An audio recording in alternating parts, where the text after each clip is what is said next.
இப்ப நீதிமன்றம் கூட கடுமையா கண்டனம் தெரிவிச்சு, அந்த மாவட்ட ஆட்சியர் மன்னிப்பு கேட்டிருக்காரு. தண்டிக்கணும். நீங்க தான் ஒரு பேட்டியில சொல்லியிருந்தீங்க, அவர் தண்டிக்கணும்னு. ம். ஏன் அத ஆட்சியாளர் மீது உங்களுக்கு இவ்வளவு வெறுப்பு? ஒரு வெறுப்பும் இல்லைங்க.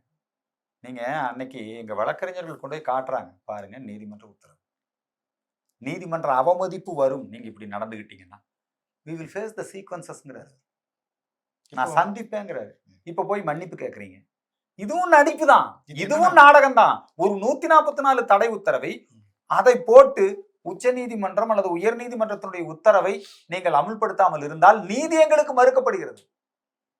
எங்களுடைய கடைசி புகலிடம் இது. இந்த நாட்டு மக்களுடைய கடைசி புகலிடம் நீதிமன்றங்கள். அந்த நீதிமன்றம் எங்களுக்கு ஒரு நீதி வழங்கி இருக்கிறது. அந்த நீதியை கூட நடைமுறைப்படுத்துவதற்கு நீ உன்னுடைய அரசியல் அதிகாரத்தை துஷ்பிரயோகம், ஆட்சி அதிகாரத்தை துஷ்பிரயோகம் பண்றியே, நாளைக்கு எந்த வழக்குல வேணாலும் நீ இப்படி பண்ணலாமே நீதிமன்ற உத்தரவு. உள்நோக்கத்தோடு தான் செய்தார்கள். அவர்களுடைய மன்னிப்பு பிரமாணத்தை ஏற்றுக்கொள்ளக் கூடாது. அவர்கள் தண்டிக்கப்பட வேண்டியவர்கள். இந்த மாதிரி ஒரு விழிப்புணர்வு நம்ம மக்கள் மத்தியில் ஏற்படுத்தும்.